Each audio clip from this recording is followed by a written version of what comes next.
ಸ್ನೇಹಿತರೆ ನಮಸ್ಕಾರ. ಇವತ್ತಿನ ಈ ನಮ್ಮ ವಿಡಿಯೋ ನಮ್ಮ ರೈತರಿಗೆ ಒಂದು ಕಡೆ ಗುಡ್ ನ್ಯೂಸ್ ಆದರೆ ಇನ್ನೊಂದು ಕಡೆ ಒಂದು ಲೆವೆಲ್ಗೆ ಬ್ಯಾಡ್ ನ್ಯೂಸ್ ಅಂತ ಹೇಳಬಹುದು. ಬಟ್ ಆದ್ರೂ ಕೂಡ ಅಂಥ ದೊಡ್ಡ ಆಘಾತ ಅಂತ ಹೇಳಿಕ್ಕೆ ಬರೋದಿಲ್ಲ.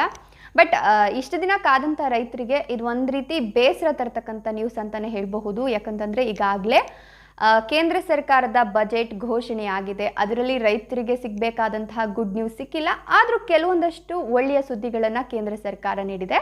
ಹಾಗಾದರೆ ಇವತ್ತಿನ ಬಜೆಟ್ನ ಪ್ರಮುಖ ಅಂಶಗಳು ಏನು, ರೈತರಿಗೆ ಸಿಕ್ಕಿರ್ತಕ್ಕಂಥ ಒಂದಷ್ಟು ಒಳ್ಳೆಯ ಯೋಜನೆಯ ಲಾಭಗಳೇನು, ಯಾವ ಯೋಜನೆಯಲ್ಲಿ ರೈತರಿಗೆ ಸಹಾಯಧನ ಕಡಿಮೆ ಆಗಿದೆ, ಇದೆಲ್ಲವನ್ನು ತಿಳಿಸ್ಕೊಡ್ತಾ ಹೋಗ್ತೀನಿ. ಅದಕ್ಕಿಂತ ಮೊದಲು ನೀವಿನ ನಮ್ಮ ಚಾನಲನ್ನು ಸಬ್ಸ್ಕ್ರೈಬ್ ಮಾಡಿಲ್ಲ ಅಂದರೆ ನಮ್ಮ ಚಾನಲನ್ನು ಸಬ್ಸ್ಕ್ರೈಬ್ ಮಾಡ್ಕೊಳ್ಳಿ. ಹಾಗೆ ಪಕ್ಕದಲ್ಲಿ ಬರ್ತಕ್ಕಂಥ ಬೆಲ್ ಐಕಾನ್ ಮೇಲೆ ಕ್ಲಿಕ್ ಮಾಡಿಕೊಂಡ್ರೆ ನಾನು ಮಾಡ್ತಕ್ಕಂಥ ಎಲ್ಲ ವಿಡಿಯೋದ ಅಪ್ಡೇಟ್ಸ್ ನಿಮ್ಮ ಮೊಬೈಲನ್ನು ತಲುಪ್ತಾ ಹೋಗುತ್ತೆ.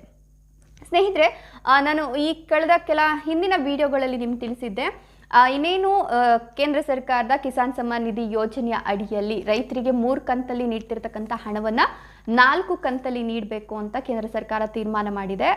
ಆ ಒಂದು ವಿಷಯವನ್ನು ಬಜೆಟ್ನಲ್ಲಿ ಘೋಷಣೆ ಮಾಡ್ತಾರೆ ಅಂತ ಹೇಳಿದೆ. ಆದರೆ ಇದೀಗ ಆ ಒಂದು ಏನು ಖುಷಿಯ ವಿಚಾರ ಸುಳ್ಳಾಗಿದೆ. 16ನೇ ಕಂತಿನ ಹಣಕ್ಕಾಗಿ ಕಾಯ್ತಿದ್ದಂತಹ ರೈತರಿಗೆ 16ನೇ ಕಂತಿನ ಹಣ ಈ ಫೆಬ್ರವರಿ ಅಥವಾ ಮಾರ್ಚ್ ಮೊದಲ ವಾರದಲ್ಲಿ ಬರುತ್ತೆ. ಆದರೆ 4 ಕಂತುಗಳಲ್ಲಿ ಹಣವನ್ನು ನೀಡಬೇಕು ಅಂತ ಕೇಂದ್ರ ಸರ್ಕಾರ ಏನು ತೀರ್ಮಾನವನ್ನು ತೆಗೆದುಕೊಂಡಿತ್ತು ಅದನ್ನು ಬಜೆಟ್ನಿಂದ ಕೈ ಬಿಟ್ಟಿದ್ದಾರೆ. ಅಂದರೆ ಇದರಲ್ಲಿ ಯಾವುದೇ ರೀತಿಯ ಬದಲಾವಣೆ ಇಲ್ಲ. ಪ್ರತಿ ವರ್ಷ 3 ಕಂತುಗಳಲ್ಲಿ ಏನು ಹಣವನ್ನು ಕೇಂದ್ರ ಸರ್ಕಾರ ರೈತರಿಗೆ ಜಮಾ ಮಾಡ್ತಾ ಇತ್ತು ಆ ಒಂದು ಯೋಜನೆ ಕಂಟಿನ್ಯೂ ಆಗುತ್ತೆ. ಆದರೆ ಇನ್ನೊಂದು ಕಂತು ಎಕ್ಸ್ಟ್ರಾ ಮಾಡಬೇಕು ಅಂದ್ಕೊಂಡಿದ್ದಂತಹ ಯೋಜನೆ ಅದನ್ನು ಬಜೆಟ್ನಲ್ಲಿ ಮಂಡನೆ ಮಾಡಿಲ್ಲ. ಹಾಗಾಗಿ ಆ ಎಕ್ಸ್ಟ್ರಾ ಕಂತಿನ ಹಣ ಏನಿದೆ ಅದು ಯಾರಿಗೂ ಕೂಡ ಬರೋದಿಲ್ಲ. ಇನ್ನುಳಿದಂತೆ 3 ಕಂತಿನ ಹಣ 2,000 ರೂಪಾಯಿ, 4 ತಿಂಗಳಿಗೊಮ್ಮೆ 2,000 ರೂಪಾಯಿ, 6,000 ರೂಪಾಯಿ ಪ್ರತಿ ವರ್ಷ ನಿಮ್ಮ ಖಾತೆಗೆ ಜಮೆ ಆಗುತ್ತೆ. ಇನ್ನುಳಿದಂತೆ ಇನ್ನು 2,000 ಹಣವನ್ನು ಅಧಿಕ ಮಾಡಬೇಕು ಅಂದ್ಕೊಂಡಿದ್ದಂತಹ ಯೋಜನೆಯನ್ನು ಈ ಒಂದು ಬಜೆಟ್ನಲ್ಲಿ ಸಚಿವೆ ನಿರ್ಮಲಾ ಸೀತಾರಾಮನ್ ಅವರು ಕೈಬಿಟ್ಟಿದ್ದಾರೆ ಅಂತ ಹೇಳಬಹುದು. ಇನ್ನು 16ನೇ ಕಂತಿನ ಹಣ ನಿಮಗೆ ಈ ತಿಂಗಳು ಕೊನೆಯಲ್ಲಿ ಅಂದರೆ ಫೆಬ್ರವರಿ ತಿಂಗಳ ಕೊನೆ ಅಥವಾ ಮಾರ್ಚ್ ತಿಂಗಳ ಮೊದಲ ದಿನದಲ್ಲಿ ಬರಬಹುದು. ಹಾಗಾಗಿ ಯಾರಿಗೆ ಈ ಹಣ ಬರಬೇಕು ಅಂದ್ಕೊಂಡಿದ್ದೀರೋ KYCಯನ್ನು ಮಾಡಿಸೋದನ್ನು ಮರೆಯೋಕ್ಕೆ ಹೋಗಬೇಡಿ.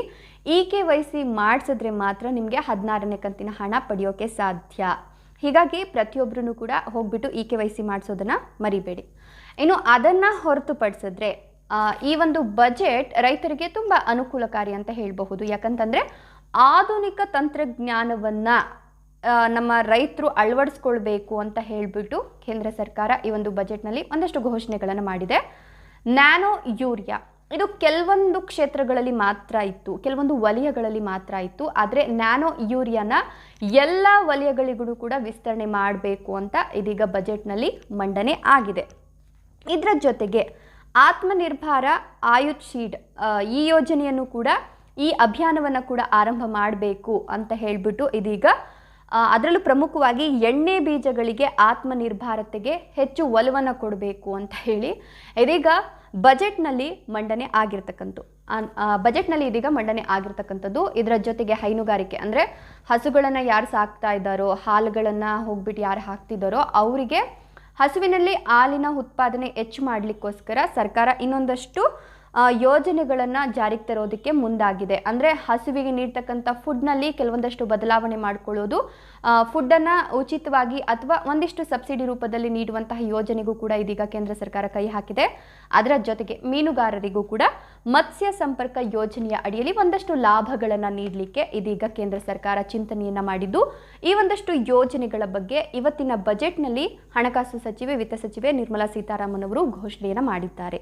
ಹೀಗಾಗಿ ಯಾರೆಲ್ಲ ಕೇಂದ್ರ ಸರ್ಕಾರದ ಕಿಸಾನ್ ಸಮ್ಮಾನ್ ನಿಧಿ ಯೋಜನೆಯ ಅಡಿಯಲ್ಲಿ ಇನ್ನೂ ಒಂದು ಕಂತು ಎಕ್ಸ್ಟ್ರಾ ಬರ್ಬೋದು ಅಂತ ಕಾಯ್ತಿದ್ರು ಅವರಿಗೆ ಒಂದು ಸ್ವಲ್ಪ ಬೇಜಾರಾಗಿರುತ್ತೆ. ಅದನ್ನು ಹೊರತುಪಡಿಸಿದ್ರೆ ಹಾಲು ಉತ್ಪಾದಕರಿಗಂತೂ ಒಂದು ರೀತಿಯ ಗುಡ್ ನ್ಯೂಸ್ ಅಂತಲೇ ಹೇಳಬಹುದು. ಯಾಕಪ್ಪ ಅಂತಂದರೆ ಈಗ ಒಂದೊಂದು ಸಲ ಹಾಲು ಉತ್ಪಾದಕರಿಗೆ ಹಾಲಿನ ಬೆಲೆ ಹೆಚ್ಚಳ ಮಾಡ್ತಾರೆ. ಅದೇ ನಿಟ್ಟಿನಲ್ಲಿ ಒಂದೇ ಸಲ ಹೊಡೆತವನ್ನು ಕೊಟ್ಬಿಡ್ತಾರೆ. 1 ರೂಪಾಯಿ ಹೆಚ್ಚಳ 50 ಪೈಸೆ ಹೆಚ್ಚಳ ಮಾಡಿದ್ರೆ 2 ರೂಪಾಯಿ ಕಡಿಮೆ ಮಾಡಿಬಿಡ್ತಾರೆ.